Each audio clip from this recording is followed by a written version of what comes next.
السلام عليكم ورحمة الله ومرحبا بكم في قناة حواء ديزا تيفي. اليوم راح نشارككم غسول طبيعي لتبييض البشرة وتنقية البشرة من أول استعمال. إذا داومتوه راح يخلصك من القشور المزعجة، من الرؤوس السوداء والبيضاء والنقط السوداء، حتى إذا كان عندك تصبغات أو سواد حول الفم. هذا الغسول الطبيعي مع المداومة راح يبيض ويصفي بشرتك ويخلي وجهك مرآة صافية، بمكونات بسيطة راح تصنعيه ويناسب جميع أنواع البشرة. نتمنى تجربوه لأنه متأكدة راح يعجبكم. ما تنسوش تشجعوا الفيديو بجيم وتعليق وبارتاجوا الفيديو مع صحاباتكم. وشكرا. أول مكون نحتاجه هو البابونج، تقدروا تشتروه من العشاب أو العطار، يعني قيس 5000 تكفي باش تصنعي هذه الوصفة. راح تجيبي قدر أو إناء وتحطي فيه كاس ماء مع 3 ملاعق كبيرة من البابونج، وتديريهم يغلوا مدة يعني 5 دقائق أو 7 دقائق. المهم خليه يغلي حتى يطلق هذا البابونج فوائده ويتحول لونه إلى اللون الأصفر.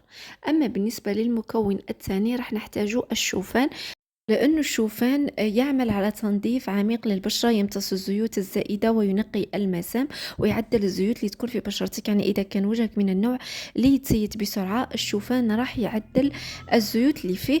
أيضا هو فيه مضادات الأكسدة التي تحمي البشرة من التجاعيد المبكرة، لهذا هو مضاد شيخوخة، يفتح ويوحد لون البشرة ويقلل من البقع الداكنة والتصبغات، وأيضا يقشر البشرة تقشير لطيف، يزيل الخلايا الميتة بلطف ويترك البشرة ناعمة، ممتاز حتى للبشرات الحساسة. بالنسبة للمكون الثالث هو صابون ظرف ولا صابون حجرة، صابون طبيعي. بالنسبة يعني للدول الأخرى هو صابون طبيعي. راح نحتاجو مبشور صابون طرف ولا صابون الطبيعي بهذا الشكل.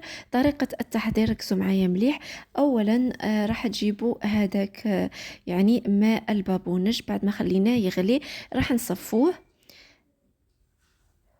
بهذا الشكل. هذه أول خطوة. بعد ما راح نصفوا ماء البابونج راح نحطوا هذا الكاس تاع ماء البابونج مرة تانية في قدر أو إناء، وراح نضيف مبشور يعني صابون طرف.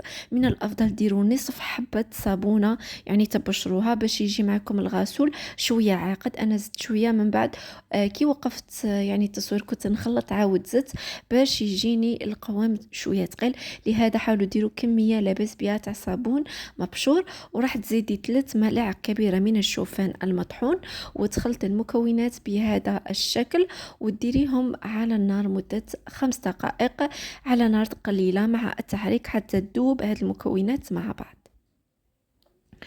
وفقط هذا هو الغسول. طريقة الاستعمال: أولا راح تجيبوا يعني قارورة، ولا أنا درت فقط قارورة هذه بلاستيك عادي. بعد ما خليت هذاك الغسول يبرد درتها في هذه القارورة وراح نحتفظ بها في الثلاجة. خلوها مدة ليلة كاملة قبل الاستعمال باش يزيد يولي معكم هذا الغسول شوية عاقد. طريقة الاستعمال: راح تغسلي به وجهك مرة في الصباح مرة في الليل، ورطبي بشرتك بعد ما تغسلي به باش تلقاي نتيجة رائعة. وشوفوا هنا راح نجربه يعني أمامكم، يعطيكم تفتيح وتبييض فوري، ينقي البشرة ويعطيها إشراقة ونضارة وتوهج من أول استعمال. كما قلت لكم مع المداومة راح يصفي بشرتكم من كل البقع والرؤوس السوداء، ويعني ويهنيكم من جميع مشاكل البشرة. بالعكس يعني طبيعي ومفيد. جربوه وشاركوني تجاربكم. من فضلكم هذا الغسول احتفظوا به في الثلاجة مدة شهر حتى يقعد معكم شهر، وفقط عودوا الوصفة. شكرا، مع السلامة.